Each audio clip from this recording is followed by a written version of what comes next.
vanquish these interlopers who threaten our planet. In return is that you remain neutral. This will be acceptable. I abide. Do you trust them? They may be stubborn. The way, we must prepare for war. Awesome. If you know where to look. Episode kali ini diawali dengan kembalinya Din Djarin, yang masih setia pada pekerjaannya sebagai pemburu hadiah. Sekarang dia menggunakan pedang Darksaber yang dia dapatkan dari Moff Gideon sebagai senjata barunya.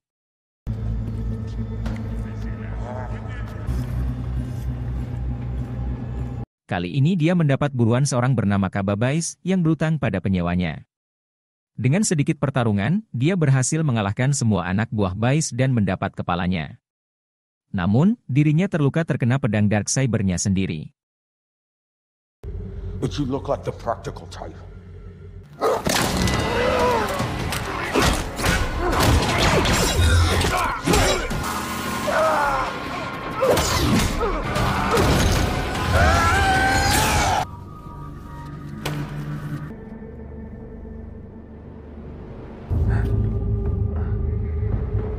No trouble with any of you.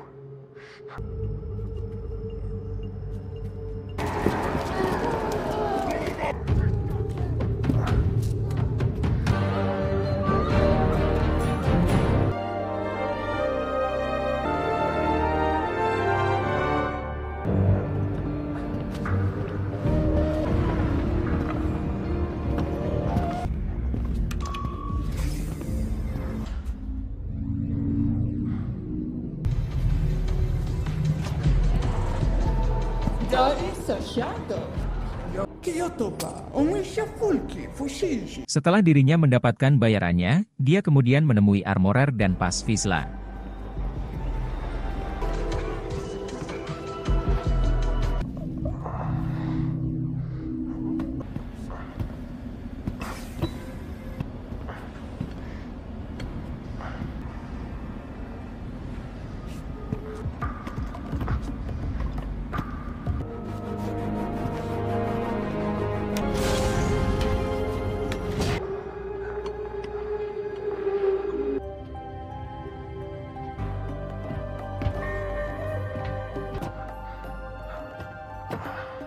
Tend to him.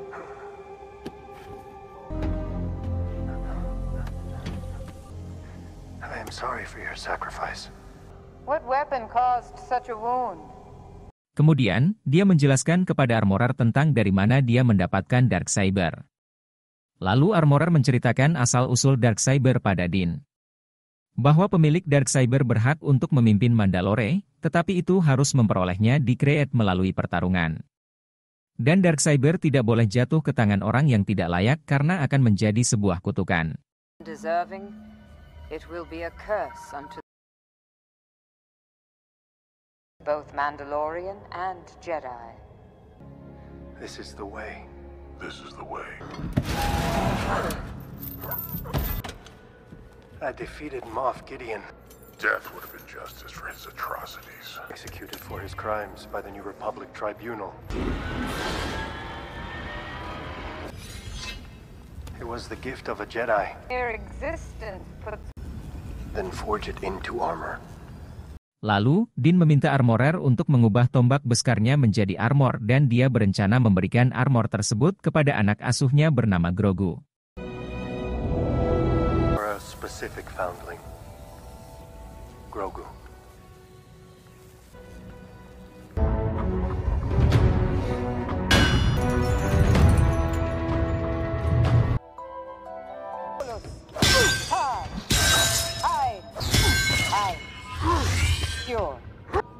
You should be fighting against your opponent.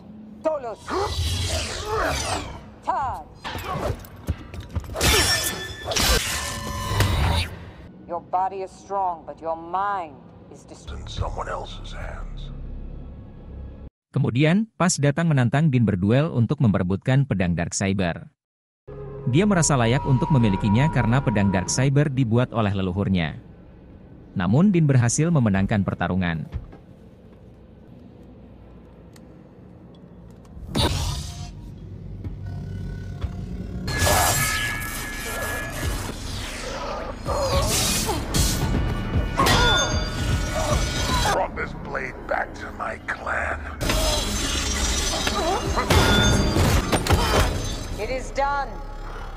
Setelah pertarungan berakhir, Armorer bertanya pada Paz dan Dean apakah helm mereka pernah terlepas.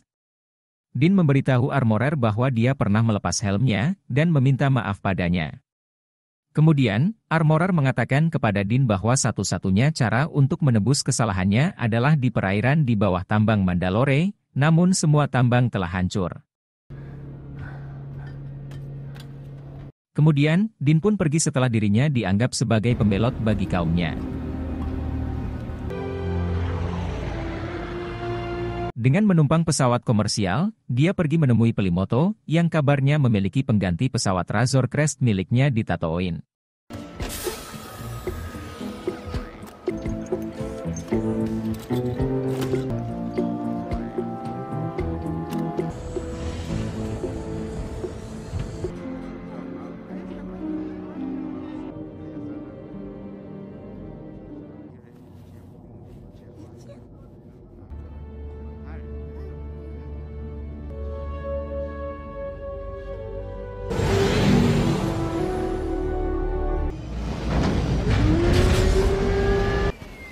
Welcome to Mos Eisley.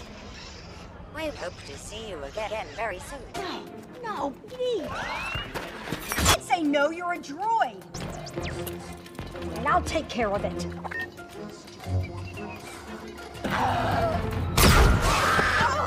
Look, everyone, it's Mando. You found me a replacement for the Razor Crest. Right this way. I'll wait till you get your eyes on this baby. Where's the ship? Sesampainya di Mos Eisley dan bertemu Peli dan ternyata, pesawatnya telah diganti oleh pesawat Starfighter N1 Nabo yang bekas. Yes. Kemudian Peli menjelaskan tentang pesawat pengganti Razor Crest kepadanya. Bahwa dia telah berhasil memperbaikinya dan bahkan memodifikasinya dengan kecepatan sublight. Look, at least let me put her together before you decide. Faster if you helped. Dengan dibantu oleh beberapa droid dan pemulung Jawa, mereka berhasil memperbaikinya. Awas had a Turbonic Venturia simulator, and they find them for you. Ours are still out back. Here they are. So make a wish list and they'll see what's available. Besides, just get the parts you want, the specs you need, and me right now. Just go find the parts.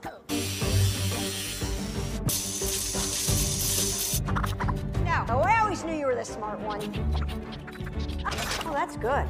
Good find. What else you got in there? I fabricated you this induction intake chart. That's by using this Kinesio switch right here. All right. Power up. Do you want to thank me now or you want to thank me later? Just get it right there. No, closer to me. Beautiful. Now beat it. That was fast. Let me tell you something. Pikes do not mess around. Thanks. What? Are you... It fits.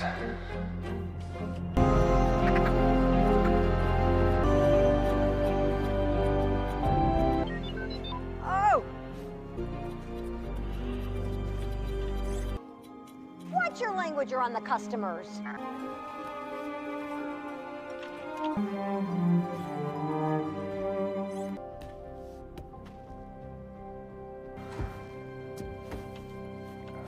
Not turning over. Give it a little bit more juice. Here! She's purring! Send her up! Kemudian, Dean mencoba untuk menerbangkannya. Dirinya puas akan pesawat barunya yang lebih cepat dari pesawat Razor Crest miliknya dahulu. Derek, she's fast. Smooth? There's a gonk skunk jack. What did I tell you, Razor Crest? Let's see what she's got.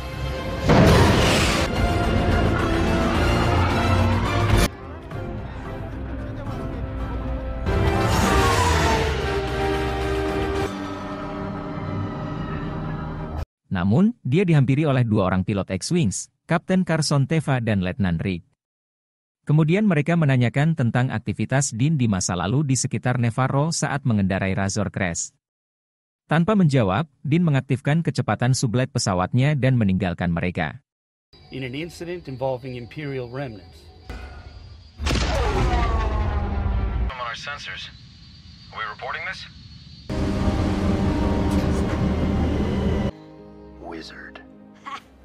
Saat Din kembali ke Mos Eisley, dia bertemu dengan Fennec yang sudah menunggunya. Fennec menawarkan pekerjaan dengan menjadi tentara bayaran untuk Boba Fett. Din bersedia melakukannya dengan gratis. Tapi sebelumnya, dia akan mengunjungi seorang teman mungilnya, Grogu. I gotta pay a visit to a little friend.